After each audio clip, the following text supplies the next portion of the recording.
Welcome to the installation guide for the KS1976BX lavatory faucet. Today, we'll walk you through the process of installing this stylish faucet. Before we start, let's gather the necessary tools and materials. You'll need a basin wrench, Teflon tape, silicone-based caulking, and a screwdriver. First, flush both supply lines to clear debris. Once flushed, shut off both supply lines. Great! Now let's move on to the actual faucet installation. Start by removing the T-connector nut and washer, and spout mounting hardware from the spout. Apply a small bead of silicone caulking around the center hole on top of the sink. Do not use plumber's putty as it may damage the finish and void the warranty. Now, carefully place the base flange and insert the spout through the center hole from the top of the sink. Slip the spout mounting hardware back onto the spout and tighten the lock nut with a basin wrench. Insert the T-connector washer and press the T-connector onto the spout shank. Insert washer and thread lock nut. Insert stem assemblies from below. While holding from under the sink, thread lock nut thread until the top of the cartridge is at a height of 2 11/16 inches from the top of the deck.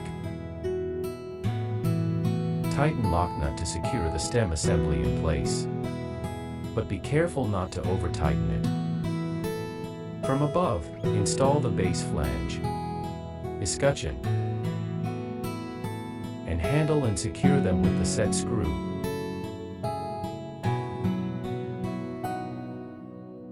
Let's focus on the hot and cold stem assemblies. They are easily identifiable by a red, hot, or blue, cold band. Apply Teflon tape on the inlets and outlets of the stem assemblies as well as the outlets on the T.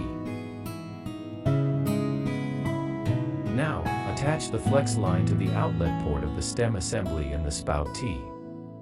Be sure to loop the flex line and use caution not to over-tighten. Thread the supply lines onto them. Remove drain flange from the drain body. Insert it onto the drain hole. Thread drain body onto the drain flange. Tighten lock nut with a basin wrench.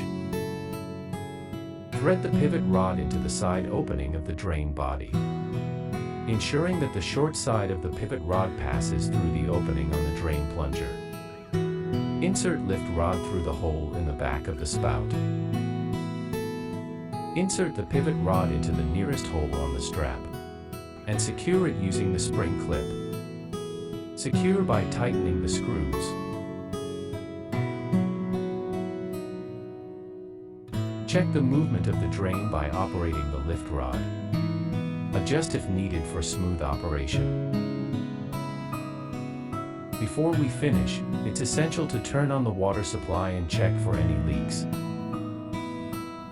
Then remove the aerator and let the water run for 30 seconds or more. This will clear any debris in the spout. It will also give you the opportunity to check the drain installation for any leaks. That's it. You've completed the installation. Enjoy your new faucet and the delightful experiences it will bring.